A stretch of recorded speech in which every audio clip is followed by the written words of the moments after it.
జగన్మోహన్ రెడ్డి గారి ఆదేశం మేరకు రాష్ట్ర వ్యాప్తంగా ఆంధ్రప్రదేశ్ రాష్ట్ర వ్యాప్తంగా కూడా మెడికల్ కాలేజ్ ప్రైవేటీకరణ వద్దు, గవర్నమెంట్ మెడికల్ కాలేజీ ముద్దు అనే నినాదంతో కోటి సంతకాల సేకరణ చేస్తూ ఇవన్నీ కూడా ఈరోజు ప్రతి కాన్స్టిట్యున్సీ నుంచి కూడా ఏదైతే ప్రజల వద్దకు వెళ్ళి ప్రతి గ్రామంలో ప్రతి గడప తొక్కి ప్రజల దగ్గర వెళ్ళామో అక్కడ సంతకాల సేకరణ చేసుకుంటూ ఈ రోజు కాన్స్టిట్యున్సీ నుంచి ప్రతి ఒక్క జిల్లాలో కూడా హెడ్ క్వార్టర్ కు మనం తరలించడం జరుగుతుంది. అక్కడి నుంచి మళ్ళా మనము వచ్చే వారంలో కూడా మనం చూస్తాం. ఇవన్నీ కూడా బాక్సెస్ ఏదైతే స్లిప్స్ మేము ఫార్మ్స్ అన్ని కలెక్ట్ చేసుకున్నామో ఇవన్నీ కూడా జిల్లా హెడ్ క్వార్టర్ టు విజయవాడకు తరలిస్తాం. మళ్ళీ అక్కడ జగన్మోహన్ రెడ్డి గారు గవర్నర్ ని మీట్ అవుతూ ఈ కోటి సంతకాల సేకరణ ఇంత మంది మనోభావ విరుద్ధంగా ఈ రోజు చంద్రబాబు నాయుడు గారు ప్రైవేటైజేషన్ చేయబోతున్నారు, ఇది వెంటనే ఆపండి అని మేము గవర్నర్ గారికి కూడా ఈ కోటి సంతకాల సేకరణ అనేది మనం ఇవ్వబోతున్నాము. డెఫినెట్ గా మాకు నమ్మకం ఉంది. ఎందుకంటే ఇంతమంది ప్రజలందరూ కూడా కోటి సంతకాల సేకరణ అయిన తర్వాత కూడా చంద్రబాబు నాయుడు గారు అయితే డెఫినెట్ గా మళ్ళీ ప్రైవేటైజేషన్ పీపీపీ విధానానికి వెళ్ళడానికి దుస్సాహసం చేయడు అని మాకు నమ్మకం ఉంది. మొన్న కూడా మనం చూసినాం, ఒక ఇండిగో ఫ్లైట్ అంటే మొనోపలి అనేది it is very bad for democratic country. Monopoly అనేది నిజంగానే బ్యాడ్.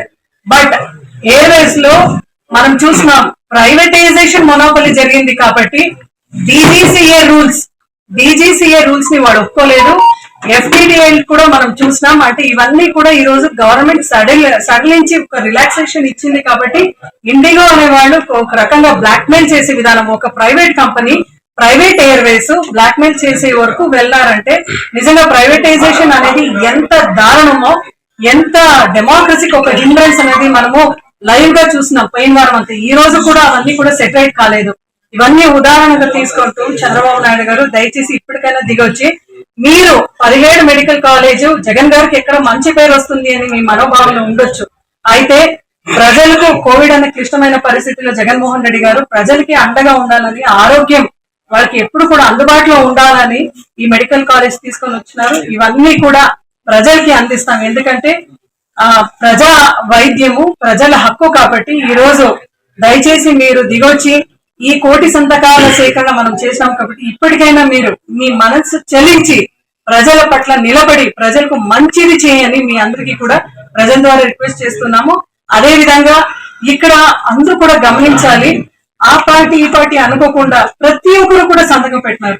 టీడీపీ వాళ్ళు పెట్టినారు, బీజేపీ వాళ్ళు పెట్టినారు, జనసేన వాళ్ళు పెట్టినారు, కాంగ్రెస్ వాళ్ళు పెట్టినారు. అంటే ఒక మంచి కార్యక్రమం కోసం మన జిల్లాలో పెనుగొండలో ప్రతి ఒక్కరు కూడా ఆ పార్టీ ఈ పార్టీ అనుకోకుండా అందరూ వచ్చి దీనికి సై అన్నారంటే ఖచ్చితంగా దీనికి ఎక్కువగా మద్దతు ఉంది. దయచేసి కూటమి ప్రభుత్వం ఇప్పటికైనా బీజేపీ వాళ్ళైతే సెంట్రల్ లో అయితే ఏమి, అదే విధంగా పవన్ కళ్యాణ్ గారు అయితే ఏమి, చంద్రబాబు నాయుడు గారు అయితే ఏమి, దయచేసి దీనికి స్పందించండి. లోకల్ గా ఉన్న మంత్రి గారు సవితమ్మ కూడా దీనిపైన మీరు స్పందించాలి. వెంటనే పీపీపీ విధానం అనేది రద్దు చేస్తూ ఇది గవర్నమెంట్ కి అర్పించాలి అని మేము అందరూ కూడా సవినయంగా కూటమి వాళ్ళని మేము కోరుకుంటున్నాం.